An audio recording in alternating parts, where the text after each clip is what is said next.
Right, well, yeah.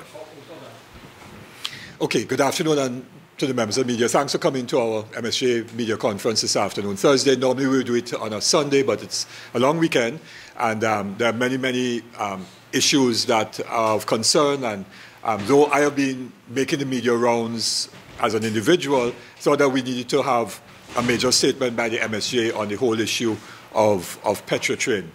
Let me begin with a few other comments. First, to express our condolences to the family of the late Elie Manette. Elie Manette is a national hero of Trinidad and Tobago, one of the people who invented the steel pan, made many innovations to its development over the years, and was a master tuner. And unfortunately, we didn't have the benefit of Elie being able to pass on all his knowledge to tuners here in Trinidad and Tobago, or develop a whole generation of young tuners, because he was in the United States for many years, working out of the University of West Virginia, and developed an institute up there at that university, which has produced top-class tuners. And regrettably, that's a reflection of Trinidad and Tobago, where we don't seem to know how to use our own resources, be they people resources or physical resources, financial resources, natural resources, and so on, in order to produce goods and services that the entire world would want. And Elie Manette certainly was an example of a person who produced a steel pan and steel pans and knowledge of tuning pans and so on that the world wanted, and still wants, as evidenced by his work in the United States. And it's a pity that here in Trinidad and Tobago we don't understand that. But that perhaps is an indication of the crisis at Petrotrin and the response of the government as well, which I will come to in a moment. Let me also, on behalf of the MSJ, because tomorrow, as we know, is Independence Day, the 56th anniversary of our country's independence, and normally I would simply send out a media release speaking about independence, wishing citizens well, and looking at some of our achievements and some of the challenges, and offering some ideas of vision for the future, including, of course, our vision of a second republic, and explaining why that is necessary as we evolve from independence through the first republic of 1976, and we have to then evolve further to the second republic. But this year I'm not going to be doing an independence message, because the issue of Petrotrin really is at the heart of our understanding as a people, as a country, about what independence should mean or not mean, and so on. And so I do want, however, to wish on behalf of the MSJ all of the citizens of Trinidad and Tobago a very peaceful Independence Day. Let us use tomorrow to reflect and think carefully about where we are as a nation 56 years after we raised the red, white, and black, after taking down the Union Jack on the evening of 31st of August 1962. Let's think about where are we as a nation, and are we, as we look ourselves in the mirror, are we happy with what we see as a nation that is supposed to be independent, and so on. I think tomorrow could be used for very serious introspection and a recognition that really and truly we are, in many respects, going backwards as a country rather than going forward as an independent country and as an independent people. And we therefore need to think in a way that is independent, that reflects that adage that we sing in the song, that we need to emancipate ourselves from mental slavery and so on. And if we do that, then we can become truly independent as a people and chart our own destiny.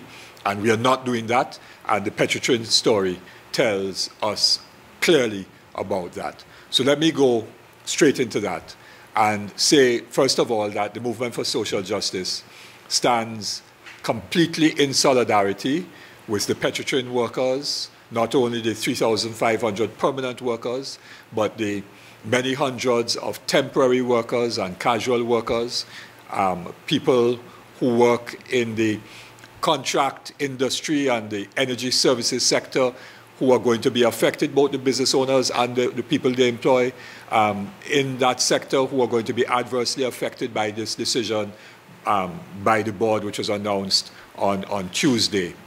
We stand in solidarity with them because it is very clear that there's going to be a humongous impact, which is going to be negative, not just on the lives of people, but on the businesses and the whole economic activity, not only in South Trinidad, but really throughout the country as a whole, as I was explaining in a moment. Let me also say that, therefore, we stand in solidarity with the union, the Oilfield Workers Trade Union, as it seeks to have this decision reversed, as it fights to have alternative options for the future of Petrotrin seriously considered by the board and by the government, which options have not been considered at all by the board or by the government in any serious way. And so we stand in solidarity with the union as it fights not just for its members or to save Petrotrin as a company, but really stands in defense of the national interests of Trinidad and Tobago, as it has done for decades from 1937 to the present time. Because without the struggles of oil workers and the Oilfields Workers Trade Union, we would not have the right to vote, we would not have democracy, we would not have independence, we would not have nationals being able to aspire to any job, be it in government or in industry, and so on, because those barriers to ordinary people of African and Indian descent primarily, those who came out of slavery and through indenture, those barriers to advancement were broken by the struggle led by the labor movement, and in particular led by the Oilfields Workers Trade Union. And so to all of those who wish to denigrate and attack and so on, who are now enjoying a lifestyle or enjoying benefits, whether it is terms and conditions of employment or wages and pension or medical plans or any of those things, or just the right to vote or the right to be able to be promoted beyond the position of a foreman or a supervisor in a workplace and go to the position of a managing director and so on. All of those battles were fought for not by the PNM or anybody else, certainly not the UNC, which didn't exist at that time, but were fought for by ordinary working people in the labor movement, and in the forefront of that was the Oilfields Workers Trade Union. And therefore, a tremendous amount of gratitude and respect ought to be demonstrated and shown to the union and to workers for the advancement that have been made over the years as a result of sacrifice. People lost their jobs, people lost pay, people in some cases lost their lives and so on. People went to jail and all kinds of other things so that others would benefit, and we have to pay respect to that, and the MSJ recognizes, coming out of the experience of a fight for social justice, we know that history of the struggle for social justice and the role that labor played and workers played to lead the fight for social justice in this country, because the parties never fought that fight. Neither the PNM nor the UNC fought the fight for social justice in the country. It was the labor movement that fought that fight, and the Oilfield Workers Trade Union was front and center in the vanguard of that historic battle over the years, and we respect that, and we stand in solidarity with them at this moment. So that's just one part of the statement that I want to make with respect to where the MSJ stands, and it is very clear that the MSJ is the only party that, not just in this instance of Petrotrin, but in other struggles, has stood consistently foursquare with workers and the trade union movement, farmers, ordinary people in their communities in their struggle for justice. None of the other parties have done that. But the MSJ is very clear that that is where we stand, and therefore workers will know whom they could trust going forward to provide proper leadership for this country. They know, therefore, they could trust the MSJ because we have stood consistently on principle, on the basis of integrity, for social justice, an end to discrimination, and for fairness in this country, for a better life for all. The other parties represent a better life for a few and to fill their own pockets, or just trying to get in power for power's sake. So workers will judge us. I'm sure they'll judge us in that way, because they know that they could trust us, but they can't trust anybody else. Now, independence and the Petrotrin story. Many people in the country have been completely baffled, including the editorial writers and so on, some of the business organizations, some of the commentators, about what precipitated this decision to not simply close the refinery, that is just one element of what has been announced by the board, but to retrench, to sever all 3,500 permanent workers, not, of course, including the temporaries and so on, sever everybody, and then to get people to apply for some 800 jobs in exploration and production, which includes land and Trinma, which means if you look at the total workforce in land and Trinma, that exceeds 800, and then some 200 jobs in what is known as terminaling. And I saw a typographical error in one of the newspapers, not understanding the term, terminaling, which is the operations of the port and the tank farm and moving product from ships onto land and moving products from land onto ships. Clyde Callender, who is our international relations officer in the executive, worked in that area for some 40 years plus? 41 years. He worked in oil stocks, which is part of what is now, and custody transfer, which is now what would be known as part of the terminal operation. So he knows that inside out and back again. So that decision by the Petrotrin board, what provoked it?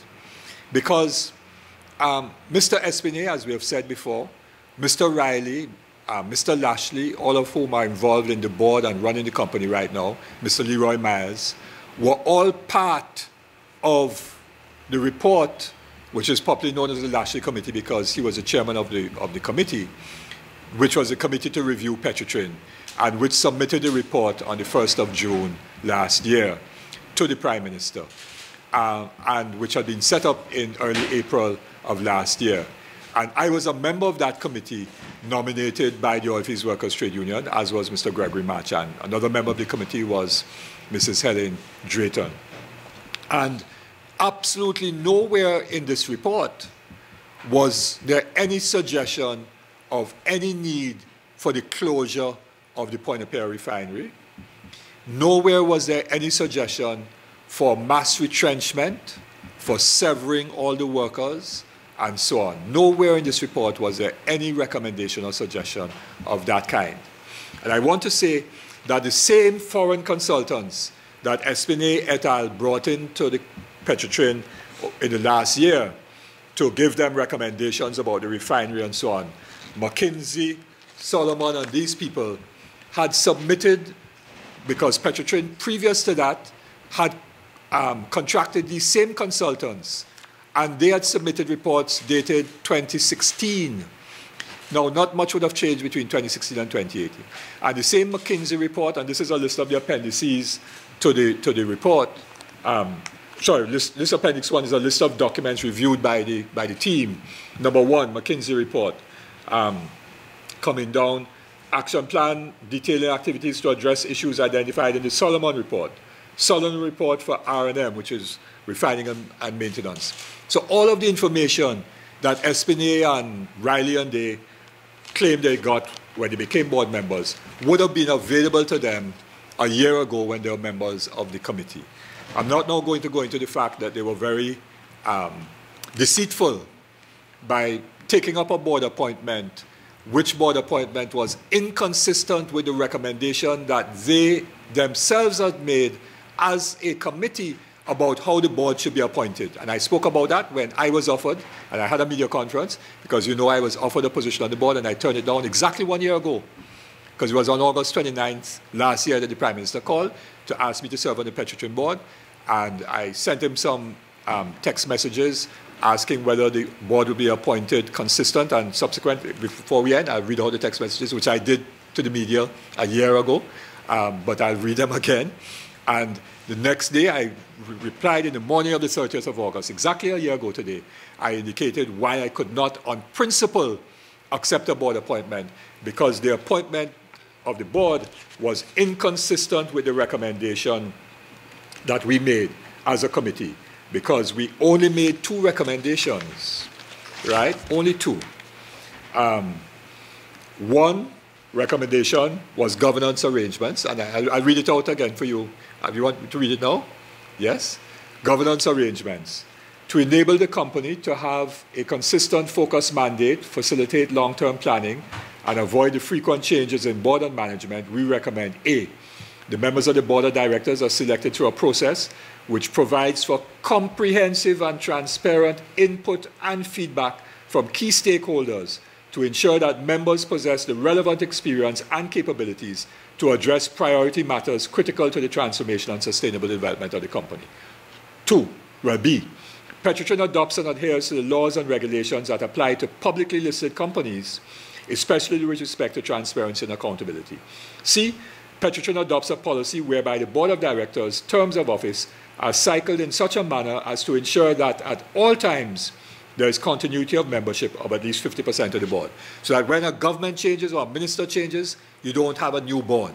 You have continuity of planning, of management, of leadership of the company, and so on. 2, organizational structure. To enable the executive and senior management to focus on strategic and operational responsibilities of managing profitable businesses for which they will be held accountable, we recommend A, the establishment of 3 operationally independent business units, namely TRINMA, Land Exploration and Production, Refining and Marketing, which actually almost coincides with what the union has proposed. Union wanted a 4th one, which was the hospital, but essentially it is the same. B, that each of these business units be led and managed by persons who would be responsible for organizing all the resources, financial, human, physical, within the unit in order to achieve the established targets and be held accountable for the business performance. C, that the office of the president of the company be accountable for ensuring the implementation of policy across all business units, providing oversight and strategic leadership of the company. Those are the 2 recommendations that we made. Nothing to do with sending home workers, nothing to do with closure of the refinery.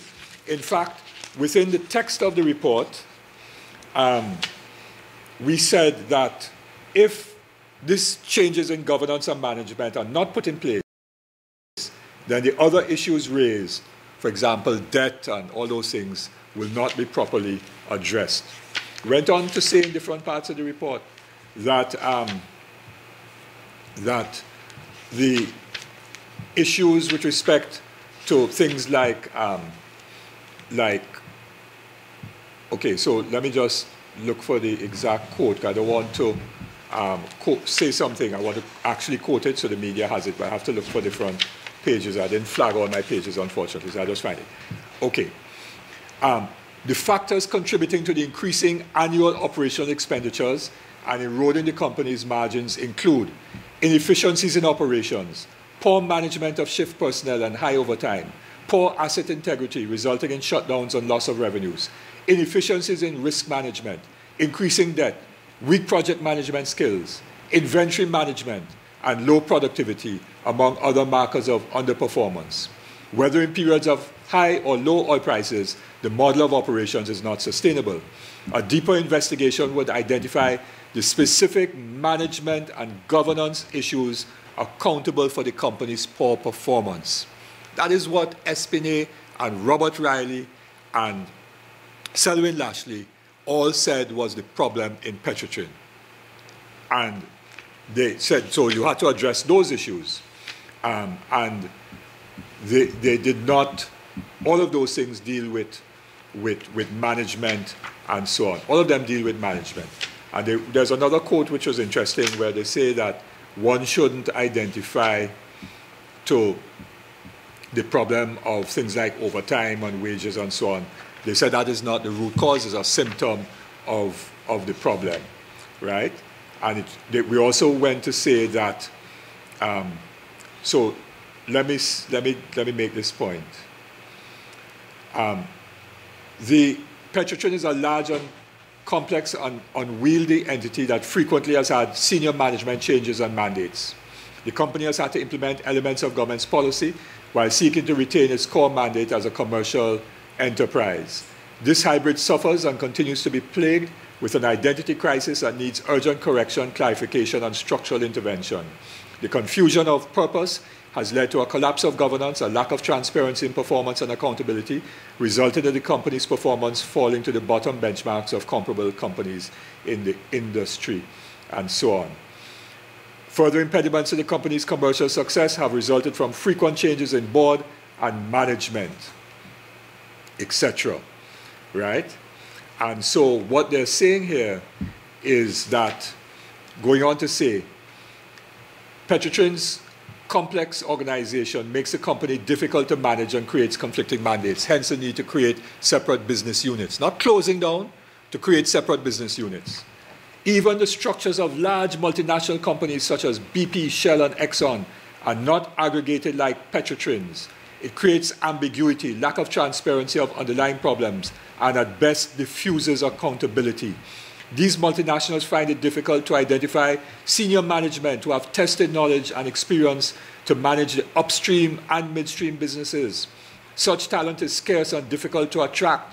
So with the current state of affairs, it is unrealistic to expect that Petrotrin can sustainably attract and retain senior management who have the ability to turn around and successfully manage a large, complex set of commercial activities, and so on. This aggregation is therefore necessary to form more manageable business units and to facilitate a higher level of transparency, leadership, and accountability, etc., etc.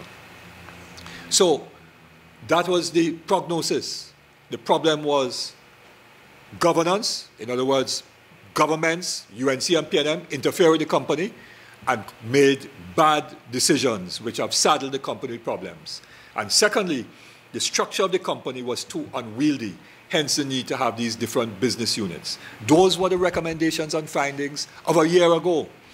So what now has prompted the same people who, as I said, deceitfully took up a board position, and not only took up a board position, but are now executive managers of Petrotrin. So Espinier is executive chairman, Riley is running exploration and production, and so on. Chantak, who was not a member of the committee, is running Refinery as a member of the board. So what has prompted this sudden, abrupt decision to not just close the refinery, but to send home everybody, and so on, without any plan? So look in today's newspapers, and reporters have asked the company, where they're going to import fuel from? They don't know. Franklin Khan was asked that this morning on television, don't know. Where are you getting the money from to pay workers whatever severance benefits are due? They don't know. They have to borrow. They don't know. They don't know anything because there is no plan. There is no plan. There was no plan in relation to closing down Petrotrin. There was no plan. How are you going to get the money to invest in exploration and production, to get production up? I see one person saying up to 60,000 barrels of oil a day. Where are you getting the money from?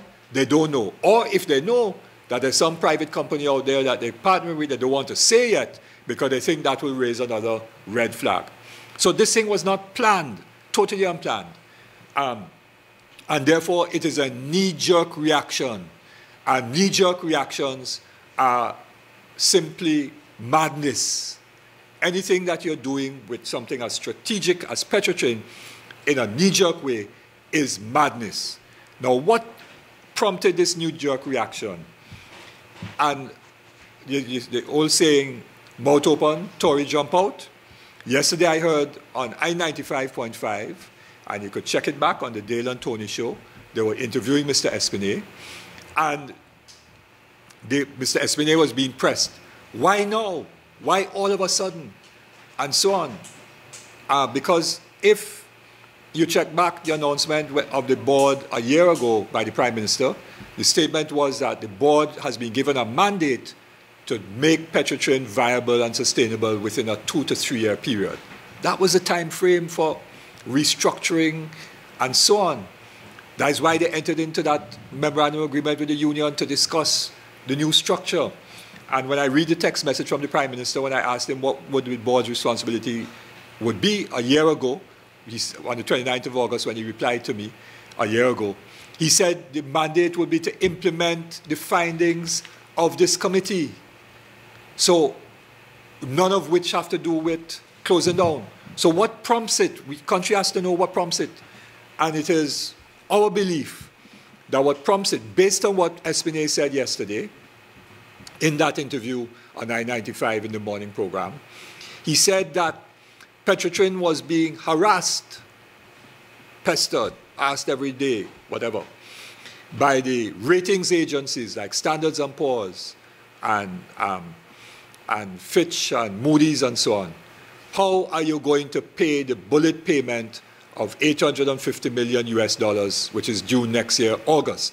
Now, that debt is not payable until August next year, a whole year from now.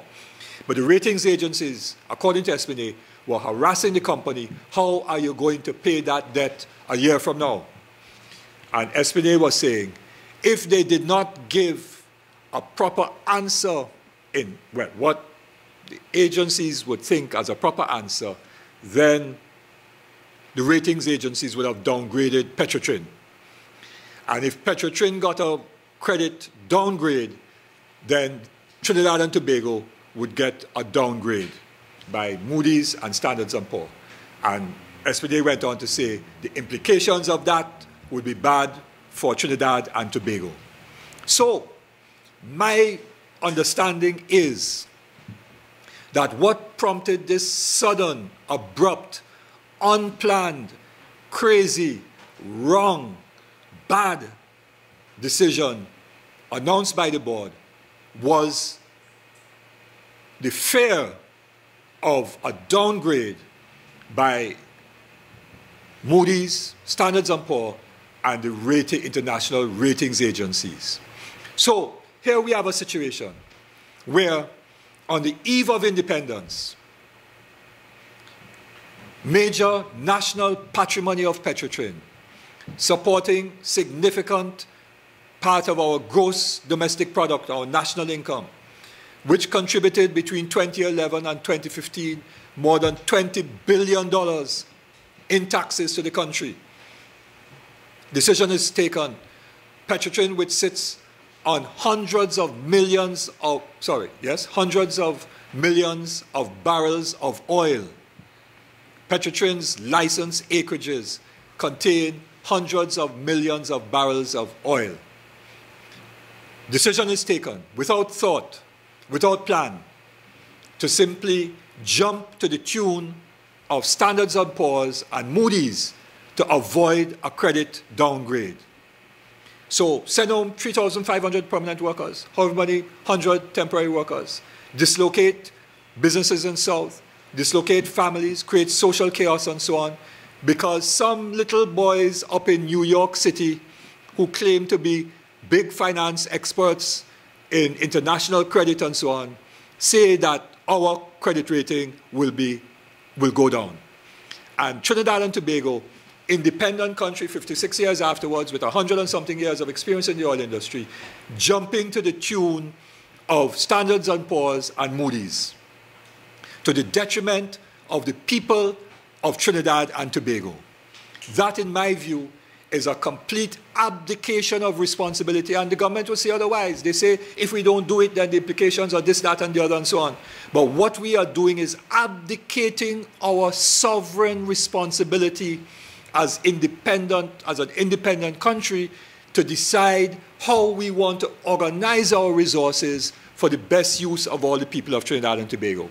Because the preamble to the Constitution of Trinidad and Tobago states that the material resources must subserve the common good, not the good as identified by the neoliberal capitalism, free market capitalism of Wall Street, which free market capitalism of Wall Street has created the greatest inequalities of the last century. And it's not just David Abdullah saying so. It is Warren Buffett, who was one of the richest men in the world, saying so. It is Bill Gates, one of the richest men in the world, saying so. George Soros, one of the richest men in the world, saying so. Go and Google them. All of them are saying that inequality is one of the greatest threats to modern civilization. Nobel economist Joseph Stiglitz says the same thing, price of inequality. And it is that kind of neoliberal economic thinking that has dominated IMF kind of conditionalities of austerity, of making workers pay for a crisis that was not of their making. So Patrick Manning and Malcolm Jones et al. Ran up billions of US dollars in debt in the refinery. That is what Petrotrin debt is. Patrick Manning and Malcolm Jones and others. and others who were on the standing committee, and Dr. Rowley was a member of the cabinet when those decisions were being taken, if not a member of the standing committee on energy at that time, running up billions of dollars in debt, and so on, in US dollars. And who has to pay the price? Workers and communities and ordinary people, business people, and so on. Because we have given up our independence on the eve of independence and jumping to the tune of Moody's and Standard & Poor's. But we should take a leaf out of Barbados' book, because Mia Mottley, Prime Minister of Barbados, coming into a situation of great economic difficulty in Barbados, of debt, much bigger debt than Trinidad and Tobago. Barbados' debt is over 100% of GDP. Ours is 60%. But Barbados' debt is much bigger than ours, and so on. The resource base is much smaller, human resource base smaller, physical resource base smaller. They don't have oil and natural gas and petrochemical industries and all of those things, and so on. And Miss Motley said that they were going to suspend their debt payments, and many of their debt payments, unlike Trinidad and Tobago, to international debt creditors, whereas ours are primarily to local creditors. They suspended their debt payments, and their credit rating crashed. But she said, we are not concerned about our credit rating on Standard & Poor's and Moody's. What we are concerned about is coming up with a national recovery plan which all Barbadians can buy into and understand, and so on, and the sacrifices that have to be made in order to bring about future growth and prosperity and a better life for everybody in Barbados. So she was prepared to not worry about and not dance to the tune of the ratings agencies, because when you decide not to pay your debt, the ratings agencies say your credit is downgraded to junk. That is what happens. I understand those things as well, so that is what happens. But she was not concerned about that. Her concern was, how do we get all of Barbados to work together for a better Barbados? This government and people like SPDA, who don't care about people in Trinidad and Tobago. SPDA has his millions of dollars banked abroad and probably has property abroad, and Robert Riley lives in London and whatever else and so on. So they don't really care. They don't really care about the ordinary people of Trinidad and Tobago. We say that, but they're crying crocodile tears. They haven't even worked out how they're dealing with the problem. And then I heard one minister of government this morning on television saying, we're going to increase, hear what they're saying? We're going to increase the public sector investment program in the coming budget to try to soften the blow to communities in the Deep South. So what is that meaning? The government saying taxpayers mustn't help out Petrotrin, but taxpayers' money will be put into the PSIP, according to the Minister in the Ministry of Finance, put into the PSIP in this budget to spend on projects like what? Road repairs, bridge building, and so on, short-term employment, more URP, more CPEP, to replace a $20 billion activity, which is Petrotrin, sustainable jobs of highly skilled people, professionals, technical workers, and so on. Highly skilled, we're destroying that skill base to replace that with what? PSIP, make work, 10 days work. That is the vision that this PNM government has for this country, and so on. So they have no plan, and they're jumping to the tune of Standard & Poor's and Moody's, the ratings agencies, and they have sold out our independence on the eve of the 56th anniversary of our independence to these little white boys, or whatever kind of boys and girls they are, maybe they're not all white, these little boys and girls operating out of Wall Street who want to determine what our future should be. Well, MSJ says that with an MSJ government, while we are very mindful of the globalization and all of those things, I know about all of those things and the implications of all of those things, but at the same time, decisions must be based, first of all, on vision for where we want Trinidad and Tobago to go, and then action that will lead us towards that vision. That is what it has to be, and in the interest and well-being of everybody, and ensuring that we retain our patrimony and our sense of ownership of this country, not just through state enterprises, but that all of us have a stake in Trinidad and Tobago, and that we make our own decisions, and we are not going to be dictated to by what somebody on Wall Street says must happen to us, because that is not independence. So MSJ demarcates ourselves from the PNM and the UNC and all of them who always jump to that, and all the neoliberal economists who jump to that tune and so on. And they could call us whatever they want to call us, but where we stand is for the people and for social justice and an MSJ government. That is what we would do if we were in government. And we have many alternative plans. I don't have time to go into that now. If you ask me, I will deal with that, but I wanted to focus on some fundamental questions. And the alternative, I've talked about that in the media, about how Petrotrin could have been saved, because Petrotrin could have been and can still be saved. Not in the exact way in which it's functioning now, because everybody knows it can't continue the way it was functioning up to yesterday or Tuesday and so on, but with changes. But it can certainly be saved. I mean, take the easy way out, capitulate to Moody's and Standards & Poor's, send home everybody, because that's the easy way, because they don't want to do the hard work of trying to come up with the ideas to transform Petrotrin, in the same way that no government has done the hard work to do the diversification. And when they set up the EDAB to do that work, they then ignored what we were doing because that required hard work. Not prepared to do the hard work because they have no ideas, they're lazy, they're bereft of ideas, they're bereft of vision. And let me repeat the proverb which I have been using, which is that vision without action is daydreaming, but worse, action without vision is a nightmare.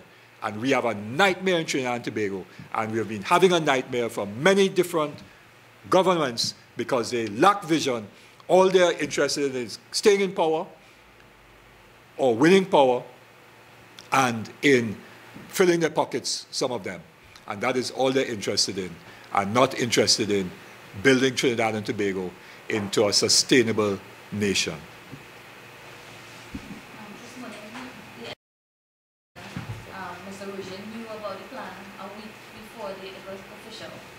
All right, well, I'm sure you asked Mr. Roger that question this morning, because there was a media conference.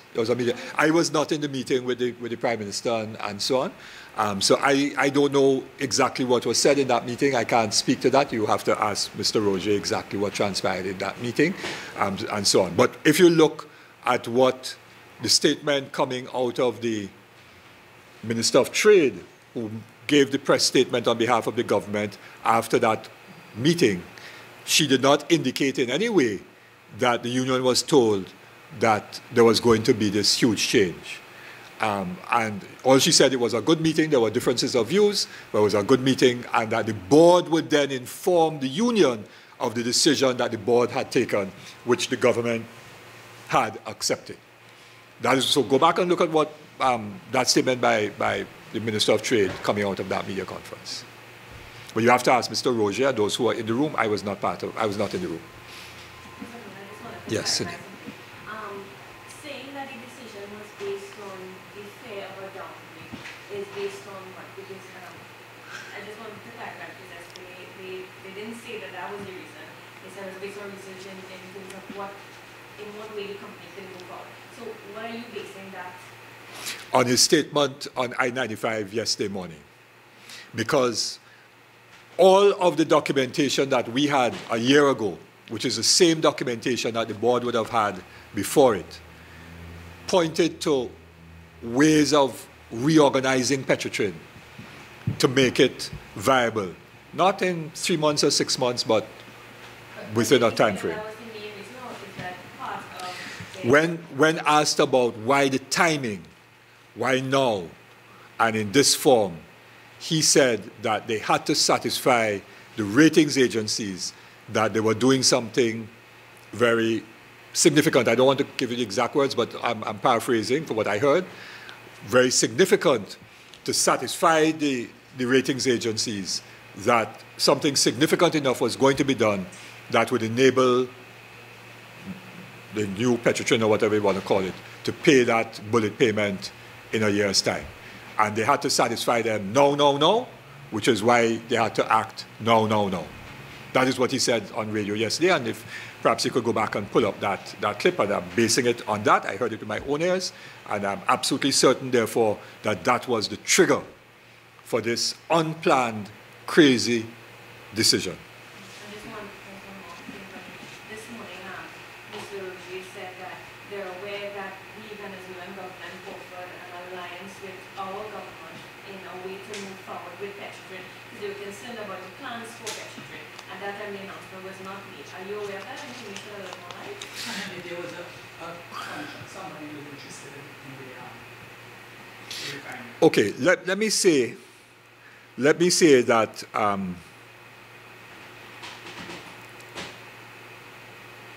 when I was on the Economic Development Advisory Board, and I have to look for the note that was sent to the Prime Minister, because you know we sent a number of notes. I don't have it in front of me, so I have it on my computer. But I was to print it, but because I got it a bit late. That we did advise in that note that there were very important synergies between Venezuela and Trinidad and Tobago. One was Dragon, which has now been finalized. Other cross-border fields which have been talked about, Lorin, Manatee, and the others and so on. But there were also synergies with respect to the Trinidad and Tobago refinery and Venezuelan crude and various kinds of commercial arrangements that could have been worked out in terms of the Petrotrin arrangement that Venezuela has with other Caribbean countries at the time, and so on and so on and so on. So, and I was very involved in working on that particular advice to the Prime Minister, and which also involved the supply of manufactured goods out of Trinidad and Tobago to Venezuela, and the use of things like not barter, but working around having to make large US dollar payments either by Venezuela for manufactured goods or Trinidad and Tobago for oil out of Venezuela, that other arrangements could be made to offset one against the other, and so on, that we were going to explore further had we been given the green light. So I'm well aware that there are synergies that are possible.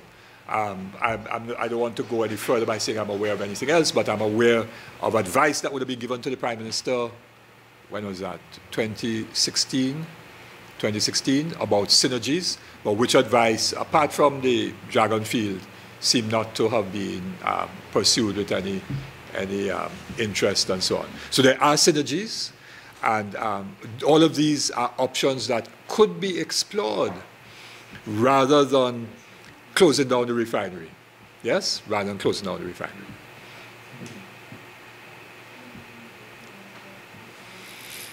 For example, where are we going to get bitumen from to do road paving? None of those things are being worked out. Nothing has been thought through or worked out. I think that this situation has the potential to trigger civil unrest. By civil unrest, define what you mean by that before I say yes or no to that. So if you want to define that, Radical, for me. Social unrest, communities uprising. Okay, two things. One is quite clearly a decision like this, and in the way in which it was made, handed down from on high, in colonial style, certainly, as you have seen from reactions by trade unions and others and so on, will trigger various forms of what I would call disciplined mass actions, protest actions, which are peaceful by trade unions and other interest groups. There's no doubt about that.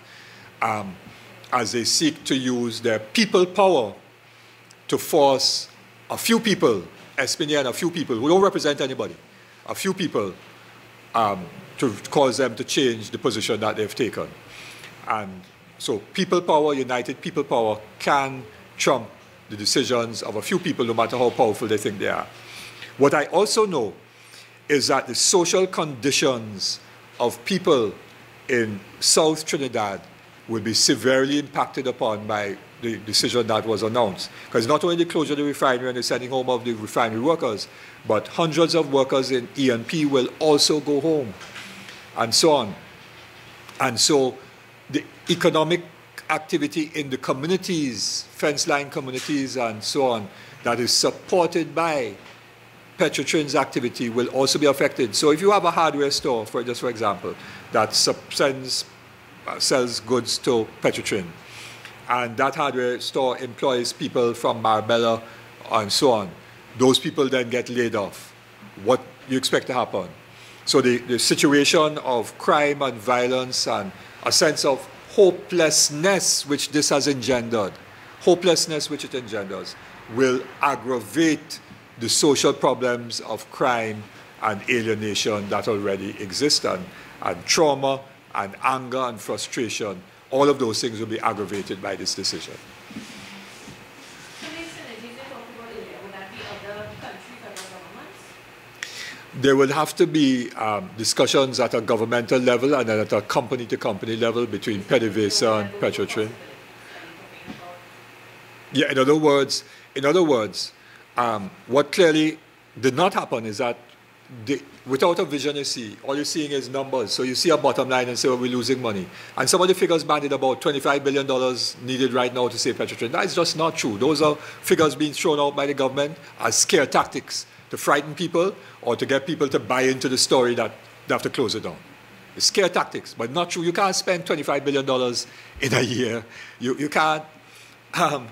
All of the refinery upgrade projects that were built don't total $25 billion. So that just is a nonsense. The total debt of Petrotrin is not $25 billion. And all the debt is not due this year or next year or within 3 years. It's spaced out over time. You can't repair all the pipelines in 1 year or 2 years or 3 years. That takes time because you have to mobilize resources and all of that. So the spending has to be over a period of time. And I made the point at our last press media conference when I was dealing with the disasters, natural disasters. You will recall that I said, although it didn't get reported because I know I said a lot, so I'm not blaming you, that I also spoke about that national reconstruction plan to deal with asset integrity of Petrotrin, if you recall, because you could mobilize the companies in the energy services sector together with Petrotrin workers, together with people who are now unemployed, with mobilizing financial resources to do all that pipeline change out and tank change out and all those other things that are necessary. And that will stimulate growth, create jobs, give people hope, and all of that.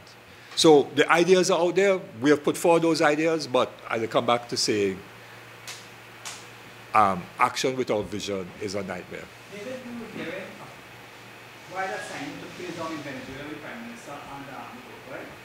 You were hearing that there was a financier who was willing to pay all this bullet debt.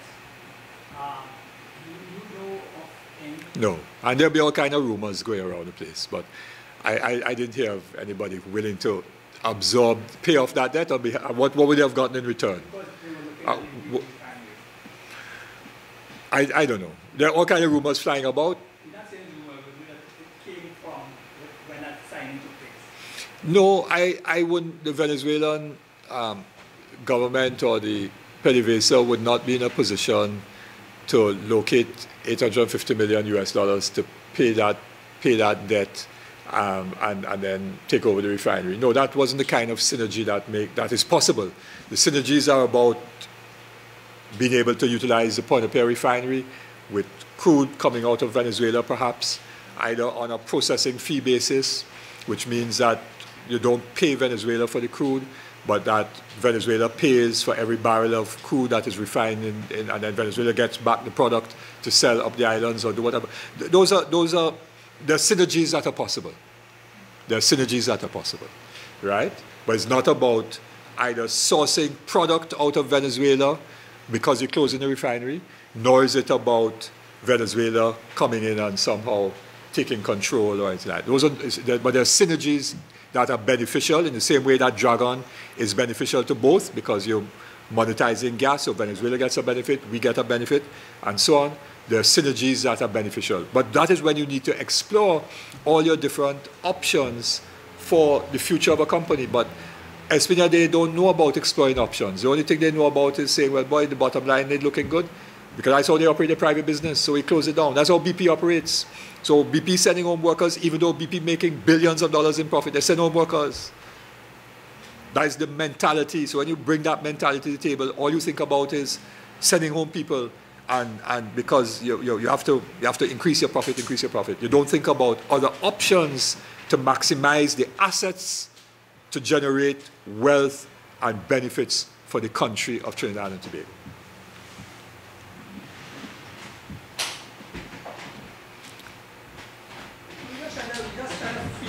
Sure.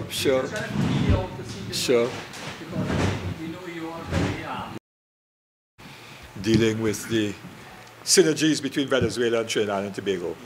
And I was going to just read the text message. I'm not going to read all the text, but I'll just read one part of the text for you from between the Prime Minister and myself a year ago, if I could find it, where he said what the mandate of the company would be. No. Yeah, we can't. I around long time, you know.